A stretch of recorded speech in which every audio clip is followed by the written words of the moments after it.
Through the sinister gates, I step into a rotunda of chipped stone and marble. Hanging off the ceiling's arches, cauldrons burn with raging fires that basket the room with warm light. As I proceeded, the faint hint of smoke and decomposing flesh filled my nostrils. My body winced with each sharp cough I made. My eyes watered up as my hose were stained from the soot which covered the tiled floor. With goggles resting on my forehead, I pulled them down to cover my eyes. Lighting my horn within an azure aurora, I levitated a wet brown rag out of a dirty water bucket that sat in a corner. Draping it over my nose and mouth, I took two ends and tied it behind my head. With a sigh, I gazed forward while remaining expressionless and stern. This was the only way I knew how to act in regards towards the duty I'm tasked with carrying out.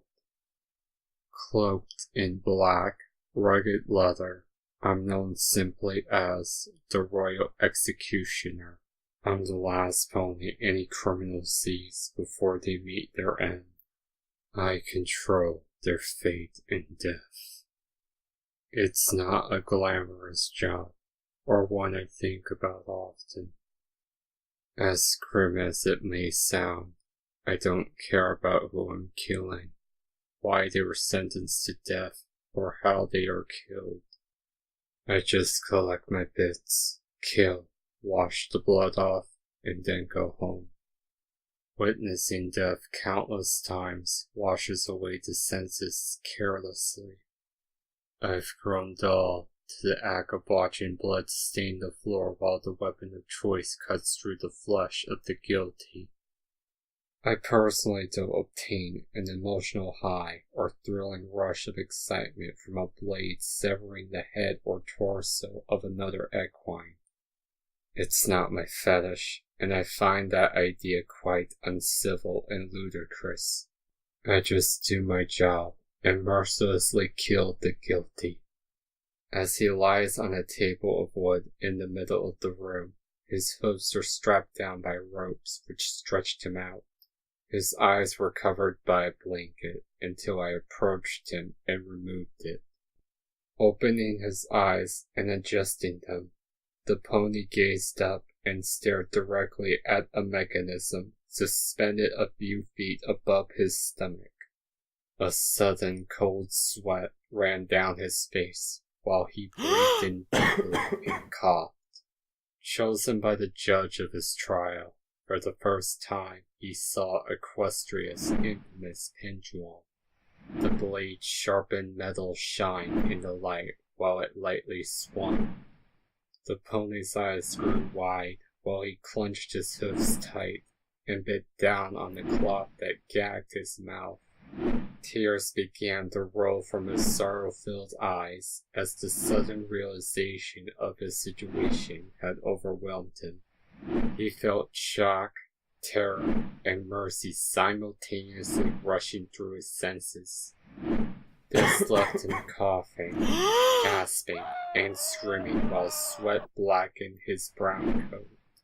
And I just watched him squirm helplessly.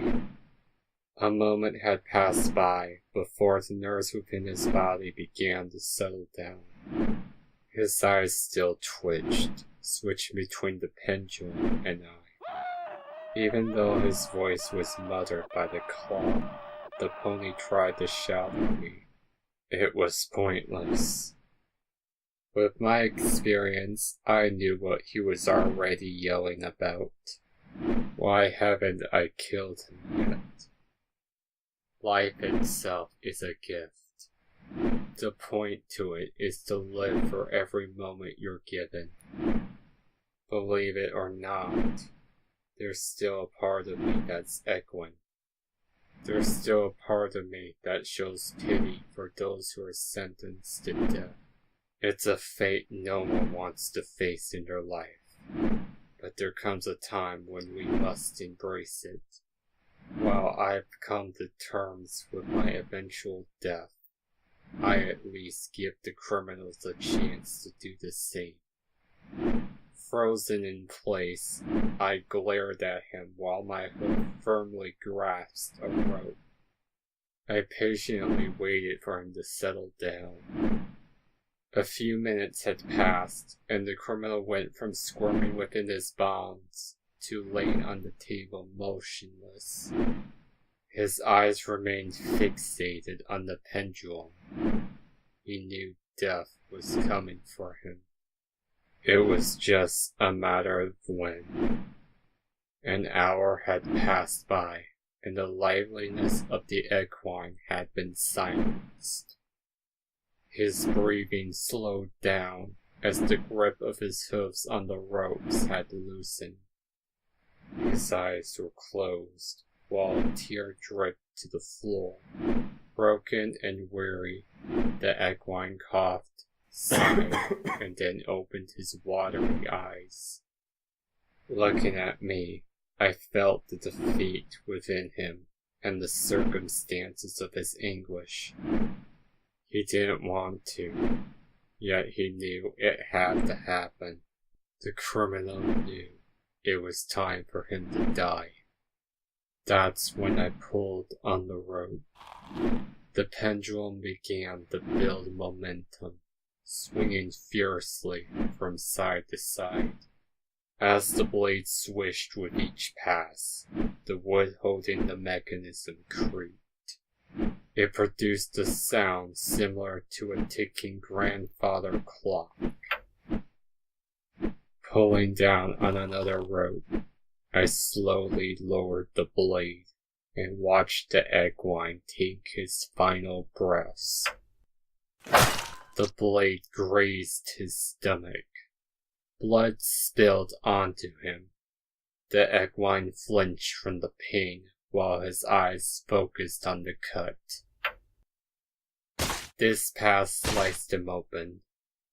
The blade, floor, and walls were soon splattered with red streaks. The sudden blood loss made him faint. A lifeless body was severed a few swings later. I had thrown off my hood, untied the rag, and wiped the sweat from my face once I knew the criminal was dead. I took in a deep breath before letting go and coughing. The smell of blood and flesh filled my nostrils.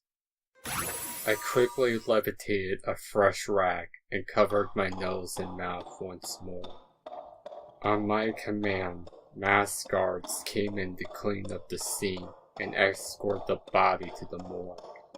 As I began to leave the room, I still heard the pendulum coming to a rest.